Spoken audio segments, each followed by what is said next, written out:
karaa paartilee mormittootaatiin rakkooleen jiranii adda bahanii marii kana keessatti ka'anii jiru. Isa keessaa tokko rakkoon gurmaa'insaa paartilee irra deebi'amee ilaalamuu akka qabuu fi paartileen biyya kana keessa jiran sirna dimookiraasiitti ce'uudhaaf adeemsa taasifamu kana keessatti gurmaa'insa isaanii dhaabbatanii akka laaluu qabanuu fi walitti dhufanii akkaataa biyyaa fi uummata kanaaf malutti gurmaa'insa isaanii walitti fidanii paartilee ciccimoo yaada gurguddaa qaban maallaqaanis humnaanis miseensaanis ciccimoo ta'an qabaachuun akka murteessaa ta'e marii kana irratti ka'ee jira. Yoo akkas ta'e filannoo fuuldura kana jiru keessatti filannoo adeemsa isaa eegee gaggeeffamu olitti filannoo dimokiraatawaa ta'ee fi paartileenis sagalee argatanii paarlamaatti itti galuu danda'anii fi inumaayyuu bu'aa guddaa buusuu qaban akka ta'anu gurmaa'insa isaanii irratti fooyya'insa fiduu akka qaban kan irratti walii galame waan ta'eef bu'a qabeessa jennee dubbachuu dandeenya. Ijaarsa paartilee irratti keessumaa paartileen saba isaanii bakka bu'anii saba lakkoofsaan xiqqaas ta'e saba lakkoofsaan bal'aa biyyicha keessa jiran irratti kanaan dura waggoota dheeraaf ijaaramanii qabsaa turanii filannoo irrattis dorgomaa turan akka jiran ni beekama. Amma garuu sana keessaa bahanii paartilee sadarkaa biyyaalessaatti ciccimoo ta'an hundeessuu yaadni jedhu akka ka'eeru hirmaatota irraa dhaga'een ture. Kan akkamitti ibsa paartiin keessanii paartii sabummaarraatii bilisa ta'e yookaan akka Itoophiyaatti qofa dorgomu haa ijaaramu kan jedhu moo? Egaa biyyi kun biyya sabdaneessaati. Biyya heddumminni keessatti baay'atu waan ta'eef sabaaf sablammoota 80 oltu biyya kana keessa jira. Baay'een isaanii siyaasa giddugaleessaa irraa dhiibamanii akka siyaasa biyyaa kana keessatti qooda hin fudhannetti qaama siyaasa biyya kanaa akka hin taanetti kan lakkaa'amaa turan hin jiru. Kanaafuu moggaatti dhiibamuu kanaa fi siyaasa biyya kanaa keessaa hirmaannaa fi fayyadamummaa irratti miidhaa jirutu sabaaf sablammoota dhiibee gara paartilee siyaasaa saba irratti xiyyeeffatametti dhiibaa ture. Siyaasni biyya keenyaa siyaasa hammataa ta'uu qaba. Sabaaf sablammoota hunda isaanii kan gara giddugaleessaatti fide adda durummaadhaan kan hirmaachisuu fi kan irraa itti fayyadaman ta'uu danda'uu qaba. Kana paartileen siyaasaa sabaa fi sabummaa irratti hundaa'an hundi isaanii halkan tokkotti habadanu kan jedhuun qabu'an. Maaliif paartilee kana kan dhiibee gara akkaataa sabaatiin akka gurmaa'anu kan taasise rakkoon sun hamma hin bannetti paartileen dhiibamanii dimookiraasii saba abaluu paartii dimookiraasii saba abaluu jedhanii hundaa'uun isaaniin oolu rakkoo isaan gara kanatti dhiibaa jiru yoo jalaa hin hiikne. Garuu immoo heddummina eeguun sabummaa kabajuun eenyummaa kabajuun akkuma jirutti ta'e immoo dhimma biyyoolessaa irratti immoo waliigalanii hojjechuun baay'ee murteessaadha. Kanaafuu dimookiraasiin biyya kana keessatti barbaachisu dimookiraasii sabdaneessaati. Dimookiraasii sabdaneessaa gaafa ta'e paartileen kun ofii isaaniitii dhiisaa dhimmoota biyyoolessaa irraa fi dhimmoota qajeeltoo addunyaa irratti waan jijjiiramaa dhufanuuf nuti kan jalaa hojjechuu qabnu akkaataa sabaatiin hin gurmaa'inaa jechuu osoo hin ta'in sabaaf sablammoota dhiibee gara sabaatti kan geessaa jiru kana keessaa balleessuudha, keessaa hambisaa deemuudha. Paartiin badhaadhinaas sadarkaa naannootti afaan naannoo sanaatiin akka gaggeeffamu taasisee mirgaa fi fayyadamummaa sabaaf sablammoota sadarkaa sanaa jiru akkaataa mirkaneessutti kan gurmaa'e waan ta'eef nutis paartileen kun halkan tokkotti diigamanii gara biyyoolessaatti haa dhufanu kan jedhu hin qabnu jechaadha.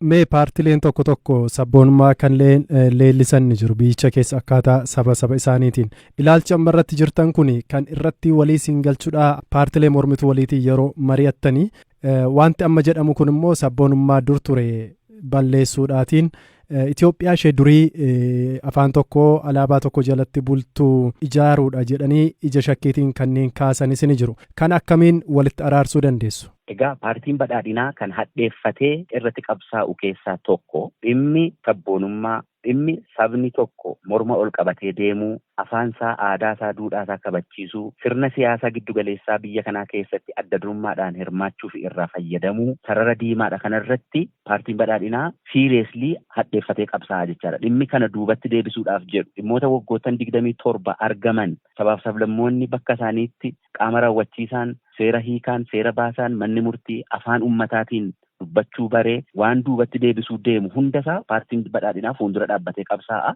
Kanaafuu aadaawii kan jedhamu yuunitarii kan jedhamu kun paartiin badhaadhinaa adda durummaadhaan irratti qabsaa'a. Sagantaa isaa keessas hin jiru, dambiitti bulmaataa keessas hin jiru. Inumaayyuu falaasamni keenya dimookiraasii sirna federaalaa sabdaneessaa uumna kan jedhu waan ta'eef kana ijaaruun baay'ee murteessaadha. Hayyee gama biraan paartileen kaleessa hirmaatanii keessaa dubbise keessaa filannoo dhufu kanarratti ammallee shakkii ni qabna boordii filannoo hin amannu kanneen jedhanii kaasan ni jiru.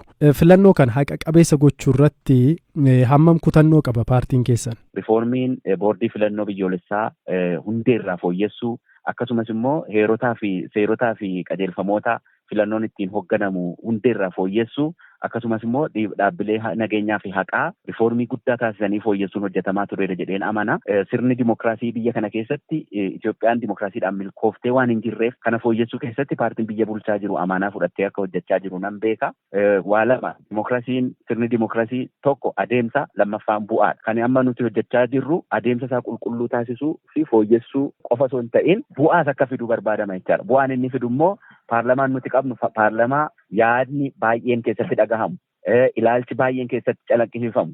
Biyyi kun karaa dogoggoraan ijaaramte waan ta'eef hadiigamtu kan jedhu dabalatee biyyi kun afaan tokko aadaa tokko saba tokkoon buluu qabdi kan jedhu lamaan isaaniiyyuu caafiin lamaan isaaniiyyuu yaada isaanii ummataaf dhiyeessanii ummanni kan filatu yoo ta'e paarlamaa seenanii yaada isaanii karaa nagaatiin akka calaqqisiisan kan dandeessisu sirna yaadni heddummina caafii hundarra jiru akkaataa itti calaqqisiisuu fi namoonni akkasiillee sagalee argatanii paarlamaa seenanii akka itti shaakalan kan taasisu waan ta'eef akka paartii badhaadhinaatti moohatanii mootummaa hundeessuun dursa kan kennamuu fi kan irratti wal fixnu osoo hin ta'in sirna biyya kanaa dimokiraatessuu fi dheebuu biyya nagaa biyya badhaate biyya sirna dimokiraasiidhaan beekamtuu taate ummanni keenya dheebotee jiru kana deebisuu irratti hundaa'eeti kan paartiin badhaadhinaa hojjechaa jiru. Paartiin badhaadhinaa filannoo kanarratti morkattoota isaanii ciccimoo sababa garaagaraan naannootii hanga godinaaleetti hoggana paartotaa yookaan bakka bu'oota isaanii dabalatee baay'ee isaanii hidhaa jira. Kun immoo akka isaan morkattoonni kun mana hidhaa turanii filannoon gaggeeffame ofuma isaa mo'atee darbuuf jedhanii kanneen kaasan ni jiru. Tarii demokiraasii fiduu barbaadan kanaa fi hidhaa biyyittii keessa jiru sababoota garaagaraa waliin wal qabate akkamiin wal simee deemuu ni danda'a? Egaa waa lama wal makanii deemuun baay'ee rakkisaadha. Sirna jijjiiramaa keessa waan jirruu fi sirna jijjiiramaa keessa immoo waa lamatu si qora. Tokkoffaa biyya keessatti seera kabachiisuun waan tokko ta'ee siyaasicha hooggananii galmaan gahuun immoo waan biraa ta'eet bakka tokko tokkotti kun wal makamee nama rakkisa jechaadha. Tokkoffaa seera kabachiisuu fi olaantummaa seeraa mirkaneessanii biyya tokko hoogganuu keessatti qulqullinaan hojjechuun barbaachisaadha. Kana keessatti namni yakka raawwateera jedhee sirni haqaa keenya poolisiin abbaan alangaa manni murtii yakki raawwatameera yakka qulqulleesseen seeratti dhiyeessa yoo jedhe isa mana murtiitiif poolisiidhaaf abbaa alangaatiif dhiisuun barbaachisaadha. Namoonni hidhaman hundi ka'anii miseensa paartii siyaasaa mormitootaa waanan ta'eefan hidhamaa jira. Kanaaf filannoo mo'achuudhaa jedhee paartiin biyya bulchaa jiru na hidhaa jira yoo jedhe biyya kana keessatti siyaasicha kunuunsuudhaaf jecha heera kabachiisuun hin hafaa deemaa jechaadha. Kanaafuu akka nama dhuunfaattis ta'e akka hooggansa biyya kanaatti siyaasa kunuunsuudhaaf jecha seera kabachiisuun dhaabbachuu hin qabu jedheen amana. Kana jala sarareen dubbachuu barbaada. Namoonni shakkamanii hidhaman jedhaman kun yakka goggogaadhaan kan hidhaman akka ta'e poolisiin dubbachaa jira. Akkasumas immoo abbaan alangaa dubbachaa jira. Mana murtiittis bifa sanaan himannaan itti banamee jira. Isa mana murtii kabajuun baay'ee murteessaadha. Garuu immoo filannoon fuuldura keenya jiru kun madaalli isaa eeggatee deemuu qaba jedheen amana. Dhimmi seeraa seeraan laalamaa. Dhimma siyaasaa akka siyaasaatti ilaaluun barbaachisaadha jedheen amana. Akka paartii badhaadhinaattis akkasitti amannaa jechaadha malee. Qaamolee seeraa kanneen akka mana murtii fi poolisii bilisa ta'ee fi of danda'e yookaan indipendent ta'e ijaaruu irratti paartiin keessan kutannoo qaba. Yeroo baay'ee ibsa miidiyaa irratti waan namni siyaasaa tokko dubbate poolisiinis yeroo dubbatu siyaasumaatiin wal makee yeroo deemu hin mul'ata.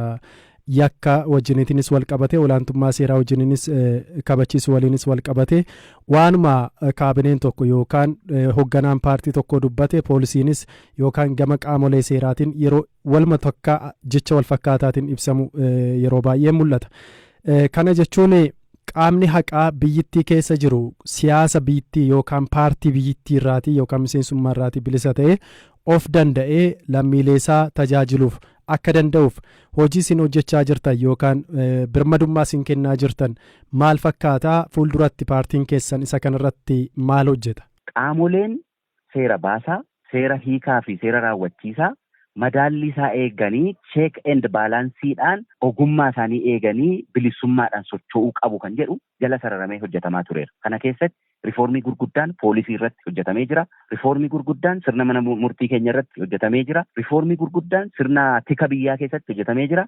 Rifoormii gurguddaan raayyaa ittisa biyyaa keessatti hojjetamee jira. Rifoormiin kun bu'aa buusaa deema jedheen amana akka dhuunfaa kootii. Haa ta'u malee akkuma amma kaafte waggaa 27 waan deemaa ture, waan wallaaqee, waan qaamni adda addaa wallaaqee, seera baasaan, seera raawwachiisaan, seera hiikaan madaalli isaa eeguu keessatti hanqina guddaa kan qabaachaa ture waan ta'eef wanti amma yaalaa jirru kunii fi waggaa 2 darbe hojjetame kuni halkan tokkotti bu'aa buusuu dhabuu danda'a. Garuu kutannoon mootummaa immoo beekantiin kennamuufii qaba, appirisheet ta'uu qaba. Kana keessatti sirni mana murtii eenyuufuu osoo gadi hin jilbeenfatiin heeraa fi seeraa fi sammuu isaatiif qofa jedhee dhugaa akka barbaadu taasisuun baay'ee murteessaadha. Abdii kutachuun, shakkiidhaan laaluun akkasumas immoo sirna amma deemaa jiru kana tootaalii amantaa irraa dhabuun jijjiirama kana duubatti akka nu jalaa hin deebisne bakka hanqinni jirutti fooyyeffachaa garuu immoo qajeeltoo irratti mul'ata irratti waan walii gallee fi cheek and baalaansiidhaan biyya kana fooyyessina kan jedhe kana irratti immoo amantaa qabaachaa fooyyessaa deemuun murteessaadha jedheen amana.